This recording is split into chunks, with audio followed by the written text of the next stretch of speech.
Hello दोस्तों, आपका हमारे YouTube चैनल में स्वागत है। हम आज से लूसेंट बुक की पूरी सीरीज चैप्टर वाइज कराने जा रहे हैं, तो आप लोग हमारे चैनल में बने रहिए और हम चैप्टर वाइज करके पार्ट बाय पार्ट आप लोग को वीडियो प्रोवाइड कराते रहेंगे। तो चलिए आज शुरू करते हैं।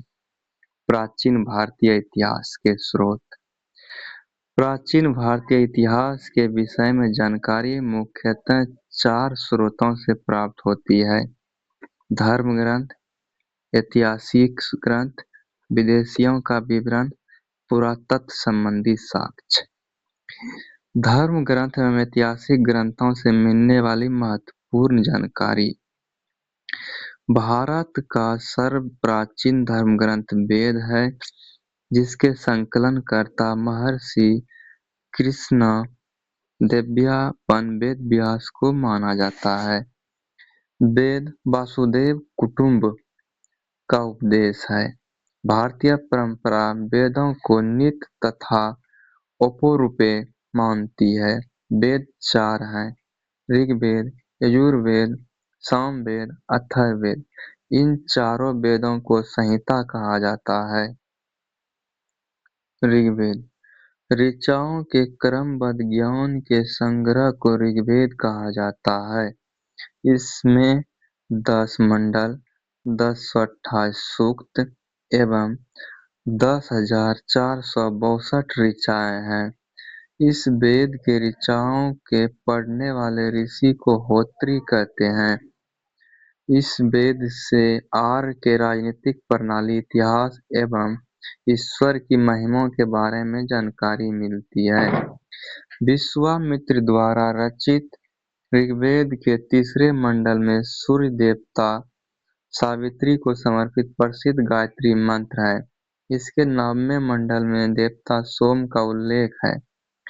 इसके 8वें मंडल में हस्तलिखित ऋचाओं को खील कहा जाता है। ऋग्वेद का सबसे बड़ा मंडल 10वां है। इसमें नदी स्तुति सूक्त, पुरुष सूक्त, नासदीय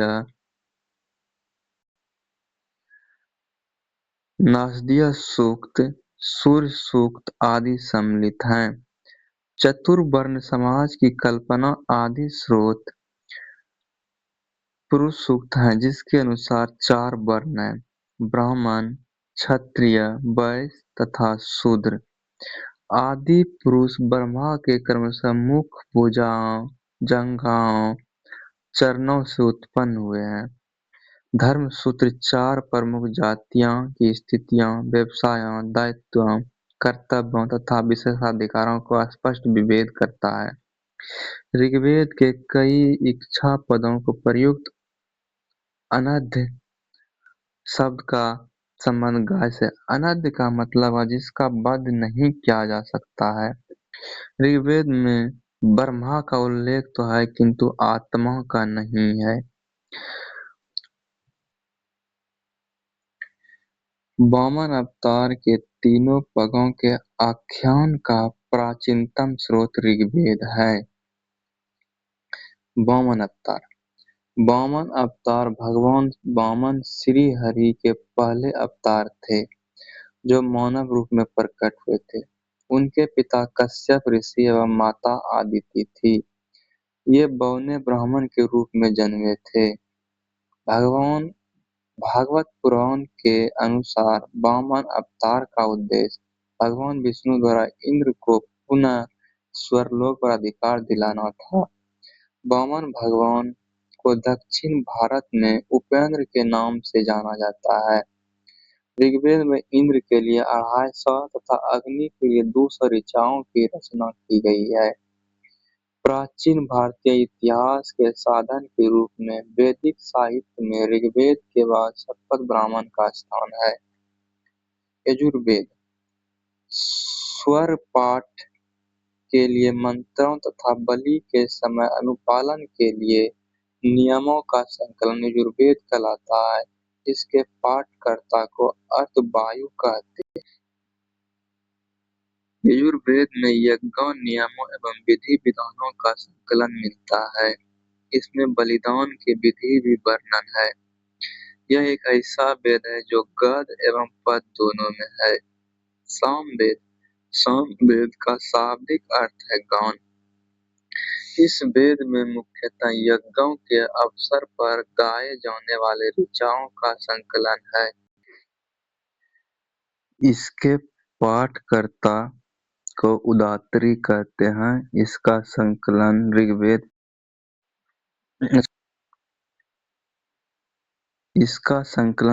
पर आधारित है। इसमें 1810 सूक्त हैं जो प्राय ऋग्वेद के लिए गए हैं। इसे भारतीय संगीत का जनक कहा जाता है। यजुर्वेद तथा सामवेद में किसी भी विशिष्ट ऐतिहासिक घटना का वर्णन नहीं मिलता है। अथर्ववेद। अथर्वा ऋषि द्वारा रचित इस वेद में कुल 731 मंत्र हैं तथा लगभग 6000 पद हैं। इसके कुछ मंत्र ऋग्वैदिक मंत्रों से भी प्राचीनतर हैं। औषधों का उल्लेख सबसे पहले अथर्ववेद में मिलता है। ऐतिहासिक दृष्टि अथर्ववेद का महत्व इस बात से है कि इसमें सामान्य मनुष्यों के विचारों तथा अंधविश्वासों का विवरण मिलता है। पृथ्वी सूक्त अथर्ववेद का प्रतिनिधि सूक्त माना जाता है। इसमें मानव जीवन के सभी पक्षों, गृह निर्माण, कृषि उन्नति, व्यापारिक मार्ग का गहन, रोग निवारण, समन्वय, विवाह तथा प्रणय गीतों की राजभक्ति, राजा का चुनाव, बहुत से वनस्पतियों एवं औषधियों, शाप, वशीकरण, प्रायश्चित, मातृभूमि, महामत आदि का विवरण दिया गया है। कुछ मंत्रों में जादू टोने का भी वर्णन है। अथर्ववेद में परीक्षित को कुरुओं का राजा कहा गया है तथा कुरु देश में समृद्धि का अच्छा चित्रण मिलता है। इस सभा में समिति को प्रजापति की 2 पुत्रियां कहा गया है। वेदों की भी कई शाखाएं हैं जो वैदिक अध्ययन और व्याख्या से जुड़े विभिन्न दृष्टिकोणों का प्रतिनिधित्व करती है। सकाल शाखा ऋग्वेद से जुड़ी एकमात्र जीवित शाखा है। यजुर्वेद को शुक्ल यजुर्वेद, कृष्ण यजुर्वेद 2 शाखाओं में बांटा गया है। मध्य नंदी और कण्व शुक्ल यजुर्वेद अथवा वाजसेन संहिता की शाखाएं हैं।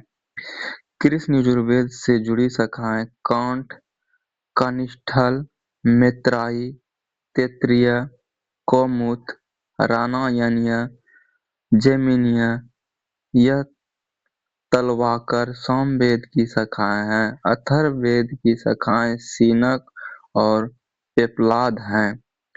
नोट: सबसे प्राचीन वेद ऋग्वेद एवं सबसे बाद का वेद अथर्ववेद है।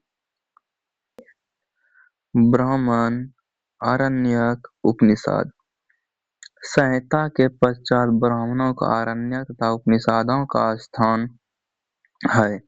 इसके उत्तर वैदिक काल में समाज की संस्कृति के विषय में जानकारी प्राप्त होती है। ब्राह्मण ग्रंथ वैदिक संहिताओं की व्याख्या करने के लिए गद में लिए गए हैं। प्रत्येक संहिता के लिए अलग अलग ब्राह्मण ग्रंथ हैं जिसे सारणी में दिया गया है। इन ब्राह्मण ग्रंथों से हमें परीक्षित के बाद और बिंबिसार के पूर्व की घटनाओं का ज्ञान प्राप्त होता है। ऐत्रेय में राजाभिषेक के नियम एवं कुछ प्राचीन राजाओं के नाम दिए गए हैं। शतपथ ब्राह्मण।